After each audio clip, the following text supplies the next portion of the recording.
বাঁচতে গাঁ উজাড়, কেন বাতিল নির্দোষদের চাকরি? নিয়োগ দুর্নীতির রায় নতুন আন্দোলনে চাকরিহারারা। নমস্কার, ইন্ডিয়া নিউজ বাংলায় আপনাদের স্বাগত জানাচ্ছি। আমি ঋতুশ্রী মজুমদার। দুর্নীতির নিয়োগ বাঁচতে মামলা করেছিলেন যোগ্যরা, সেই মামলায় তাদের কাছে বুমেরাং হয়ে ফিরে এসেছে। গতকাল যে রায় কলকাতা হাইকোর্ট দিয়েছে তাতে এক কথা মাথায় হাত দিয়ে বসে পড়েছেন সকলে। এক লহমায় বেকার হয়ে গেছেন কয়েক হাজার শিক্ষক। তাতে যোগ্য অযোগ্যর ভেদাভেদ নেই। কলকাতা হাইকোর্টের এই রায়কে নিয়ে অদ্ভুত এক পরিস্থিতি তৈরি হয়েছে গোটা রাজ্যে। ঠক বাঁচতে গিয়ে গোটা গাঁ উজাড় হয়ে গেছে।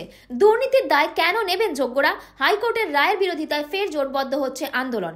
মঙ্গলবার সকাল থেকে শহীদ মিনারে জমায়েত করতে শুরু করেছেন চাকরি প্রার্থীরা। তাদের অভিযোগ, যারা দুর্নীতি করেছে তাদের চাকরি যেতে পারে, কেন নির্দোষদের চাকরি যাবে? তারা যোগ্যতার সঙ্গে পরীক্ষা দিয়ে চাকরি পেয়েছেন। গতকাল এসএসসি নিয়োগ দুর্নীতির রায় কলকাতা হাইকোর্টের 2 বিচারপতির বেঞ্চ ঐতিহাসিক রায় দান করেছে। তারা 2016 সালের পুরো প্যানেলটাই বাতিল করে দিয়েছেন। তাতে করে 25,000-এরও বেশি শিক্ষকের চাকরি বাতিল হয়েছে। শুধু তাই নয়, যাদের চাকরি বাতিল হয়েছে তাদের টাকা ফেরত দেওয়ারও নির্দেশ দিয়েছে আদালত।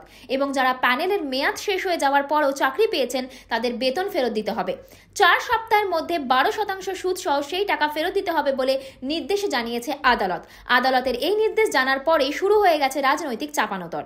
বিরোধীরা এর দায় রাজ্য সরকারের উপর চাপিয়ে শটান মুখ্যমন্ত্রী মমতা বন্দ্যোপাধ্যায়ের পদত্যাগ দাবি করেছেন। এমনকি রাজ্যের বিরোধী দলনেতা শুভেন্দু অধিকারী মুখ্যমন্ত্রী মমতা বন্দ্যোপাধ্যায় সহ গোটা মন্ত্রিসভার পদত্যাগ দাবি করেছেন।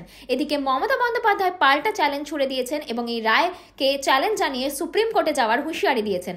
অন্যদিকে পর্ষদও সুপ্রিম কোর্টে যাবেন বলে জানিয়েছেন। এসএসসি দুর্নীতি নিয়ে যারা মামলা করেছিলেন তাদের কাছে এই রায় বুমেরাং হয়ে গেছে।